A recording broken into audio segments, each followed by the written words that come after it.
BNP মহাসচিব মির্জা ফখরুল ইসলাম আলমগীর বলেছেন, অন্তর্বর্তী সরকার দীর্ঘ সময় ক্ষমতায় থাকতে চাইলেও পারবে না।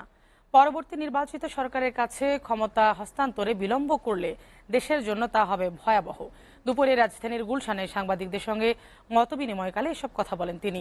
পার্বত্য চট্টগ্রাম পরিস্থিতি বিচ্ছিন্নভাবে দেখা এবং ঢাকা বিশ্ববিদ্যালয়ে ছাত্র রাজনীতি বন্ধের সিদ্ধান্ত সঠিক নয় বলেও মন্তব্য করে মির্জা ফখরুল। মাহমুদ আল ফয়সালের প্রতিবেদন। রাজধানীর গুলশানে বিএনপি চেয়ারপারসনের রাজনৈতিক কার্যালয়ে সমসাময়িক বিষয়ে সাংবাদিকদের সঙ্গে মতবিনিময় করেন বিএনপি মহাসচিব মির্জা ফখরুল ইসলাম আলমগীর। গভর্নমেন্ট খুব দ্রুত সুন্দরভাবে রান করবে, একেবারে সঠিকভাবে, তাহলে কিন্তু আমাদের আশা করা ঠিক হবে না। ফ্যাসিবাদী সরকারের যারা মূল দায়িত্বে ছিলেন তারা তো ওই দায়িত্বে রয়ে গেছেন। এখনো তাদের সকলকে ওখান থেকে সরিয়ে আপনার যারা এই পরিবর্তনের পক্ষে বা নিরপেক্ষ লোকজনকে সব জায়গায় বসানো সম্ভব হয়নি।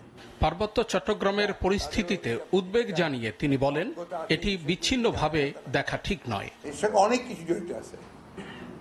আপনার এই সুযোগ একটা নেওয়া, শূন্যতার সুযোগ নেওয়া, অন্যদিকে আপনার জিও পলিটিক্সের যে পরিবর্তন এবং যে ঘটনাগুলো ঘটছে মিয়ানমারকে কেন্দ্র করে এবং আশেপাশের এলাকাগুলোকে, ওইদিকে আপনার ভারতবর্ষের মণিপুরের যে বিদ্রোহ, সবগুলোকে যদি আপনি আনেন জিও পলিটিক্সের এই ঘটনাগুলোকে, তাহলে কিন্তু ভেরি সিগনিফিকেন্ট।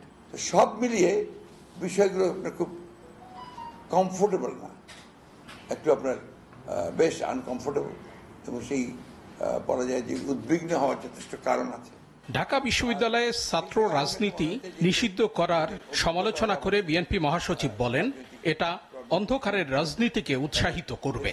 এটাকে আমি পুরোপুরি মনে করি এটা একটা খারাপ পদক্ষেপ, কারণ মাথা ব্যথার জন্য মাথা কেটে ফেলে দিতে হবে, এটা কোনো অ্যান্সার নয়। রাজনৈতিক দলের লেজুর বৃত্তি করা যাবে না, করা উচিত না। এটাকে আপনার দূরে করার জন্য কী ব্যবস্থা নেওয়া যেতে পারে, কীভাবে কাজ করতে পারে, এটা ছাত্রদের সঙ্গে কথা বলেই এই ব্যবস্থাটা হবে। ছাত্র রাজনীতি যদি সুস্থ না হয়, দেশের রাজনীতি সুস্থ হবে না।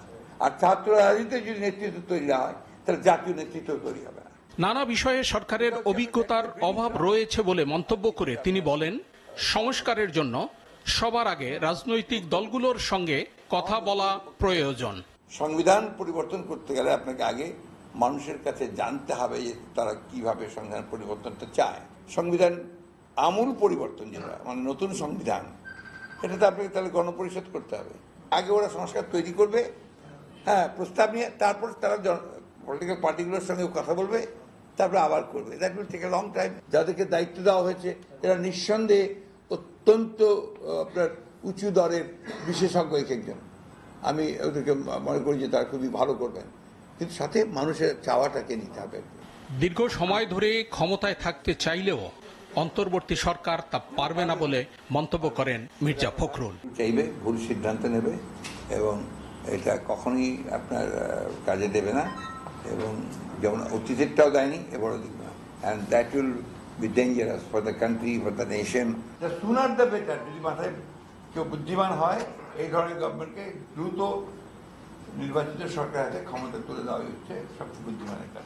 মাহমুদ আল ফয়সাল, এসএ টিভি, ঢাকা।